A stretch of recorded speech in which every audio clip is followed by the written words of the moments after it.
Hey guys, HS here, and welcome to my Let's Play of Sonic the Hedgehog 3. The time has come, let's do it.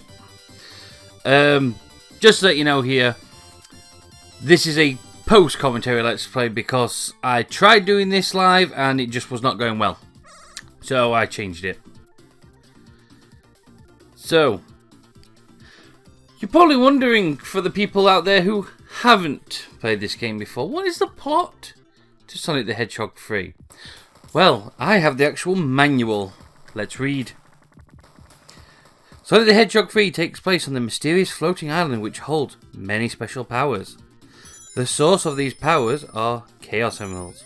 In Sonic the Hedgehog 2, Sonic and Tails thought they had destroyed the Death Egg, which was Doctor Robotnik's heavily armoured ship. Instead, Doctor Robotnik managed to crash on the floating island. After learning that the island is able to float in the sky by harnessing the power of the emeralds, the Doc decides to steal the emeralds so he can repair his Death Egg ship.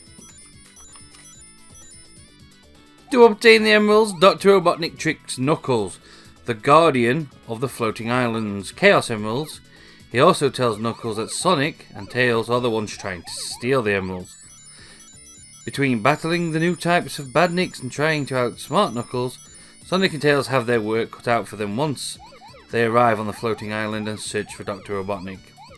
You'll soon discover that Sonic the Hedgehog 3 is packed with zones which are 3 times larger than those found in Sonic the Hedgehog 2. Each zone is made up of 2 acts, and each act contains dozens of challenges and obstacles for Sonic and Tails to overcome. And that, my friends, is what it explains in the manual. What more can I say? We'll clear that up in a moment, but as we can see in the video, we're in Angel Island Zone and we've gone to our first special stage. Blue Sphere, collect all the blue spheres. Simple. Get a Chaos Emerald. Now, going back to what the plot said there, it said that Knuckles is the guardian of the Chaos Emeralds of the floating island. This is a lie. Knuckles is the guardian of the Master Emerald of the floating island, which is what makes the floating island float. Just to clear that up.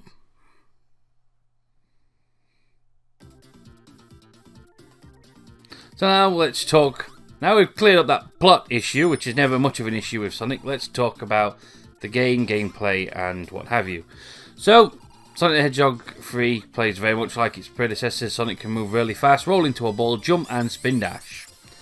What he has in this game that he didn't have previously is the Insta-Shield move. Now, if you jump with Sonic and jump again, a bit of a flash of a shield will appear around him, which is known as the Insta-Shield move, which just helps you reach bosses and stuff that might be a bit higher and stuff like that.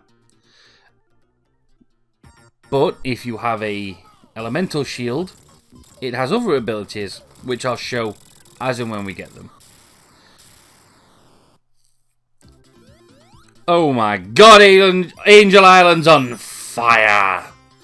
And I'm sorry for the little bit of weird video cut out there, I don't know what happened there, but there you go.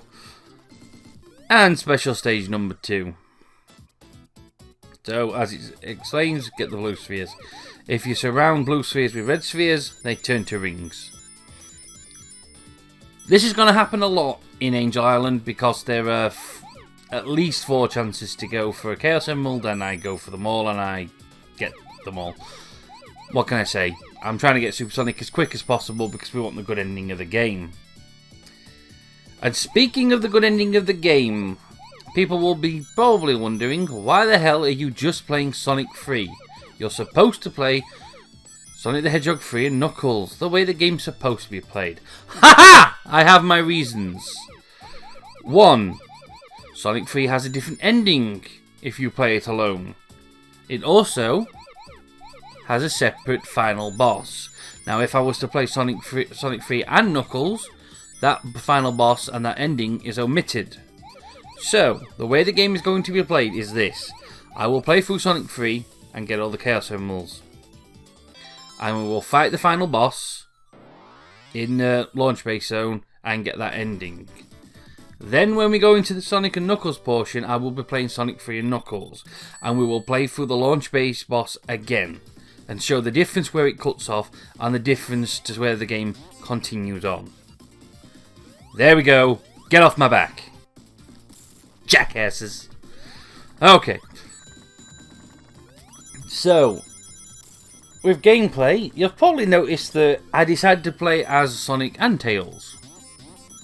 Now, Tails in this game finally has the ability to fly.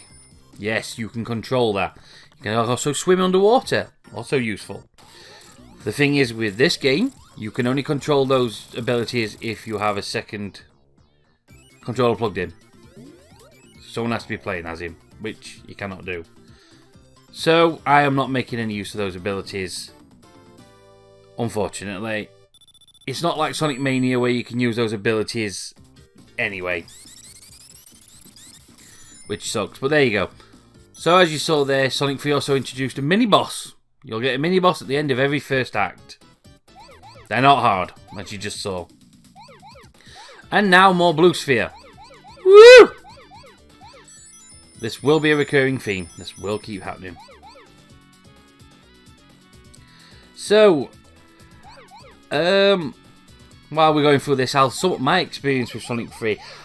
When I was younger, I did not own Sonic 3. I wanted a copy of it. At times, I had the money and went for a copy of it. And whenever I wanted it, it was not in stock, which sucked. I did play the game when I was younger. I had a friend who had it, and I did borrow it and play it, and it was great, if not a little sure.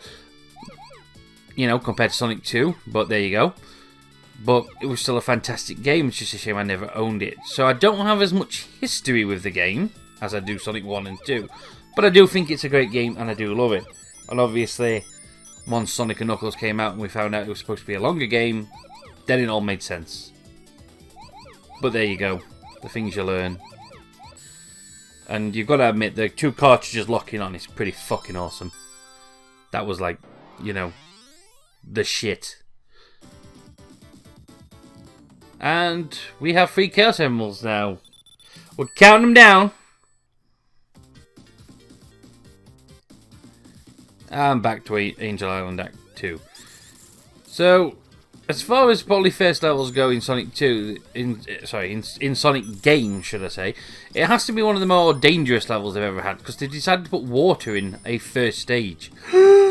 What were they thinking? I know, but it's not that bad because it doesn't really do a lot to you, you know. It's not that threatening in the grand scheme of things, which is fine. So, you know, as we saw in the beginning of the game, there was a new character called Knuckles in this game, which in Sonic 3 alone you can't play as. I'll just chuck that out there right now. But he knocked all the emeralds out of Sonic, and so explaining for once why Sonic doesn't have the emeralds and can't just become Super Sonic and get this shit done like that. That was his original plan as he turned to Super Sonic in the beginning of the game. But somehow Knuckles managed to be powerful enough to knock them out of Super Sonic. Yeah, I don't get it either. But there you go. So Sonic's job is to defeat Robotnik and try and get the emeralds back while trying to stop the Death Egg from relaunching. Simple, right? A steady afternoon for the Hedgehog, let's be honest. And now we get to the part where the Blue Sphere starts to ramp up a bit and becomes a little bit harder, but it's not the first 4 that I fail on. I start to fail from, I think it's number 5. I start to have a bit of trouble. I do collect them all, spoilers, because what would be the point if I didn't? Who wants to see the bad ending? Now, I cocked up here, but I'm that good I managed to repair it. Luckily. What can I say? When you got the skills, you've got the skills, and sometimes you just cock up anyway, but, you know, such is life. But I can tell from being at this stage already, this special stage is done. Once I get the last one, there we go.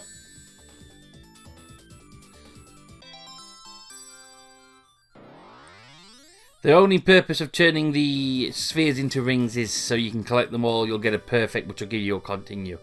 Sonic 3 has a save feature, meaning if you get a game over, you can pick up from whichever act you died on. So if you're on Angel Island zone, you'll go back to Angel Island zone. If you're on another zone, you can go back to there. So kind of makes the continues a bit worthless, to be honest, but there you go. They are in the game. So here's the bubble shield. It's one of the elemental shields. If you press the jump button again when you're in the air, it'll bounce down and do a bounce. And this is the fire shield. If you press the jump button again while in the air, you'll do an air dash. Now this shield also will protect you from fire elemental damage, such as lava, fireballs and stuff. The water shield will allow you to breathe underwater. Now in the water levels that is great because you don't need to collect any air bubbles. Fantastic stuff. There's one more shield to go, which is the electric shield, which will come across. I've probably already had it. I think I've definitely had it already. I remember seeing it. Which basically allows you to do a double jump, protects you from the very few electric attacks, and attracts the rings to you if you're near them. Which is good. And there's the fire dash there, making good use of it. As you can see, Robotnik shooting fire. I've got the fire shield on. This is no concern to me, so I just kick his ass. And that was pretty simple. So there we go. We're going to open the roboticizer, get all the little birds out, and save the day. And by the looks of it, part 1 is coming to a swift end, guys. So thanks for watching, and I will see you in part 2. And fuck you, Knuckles.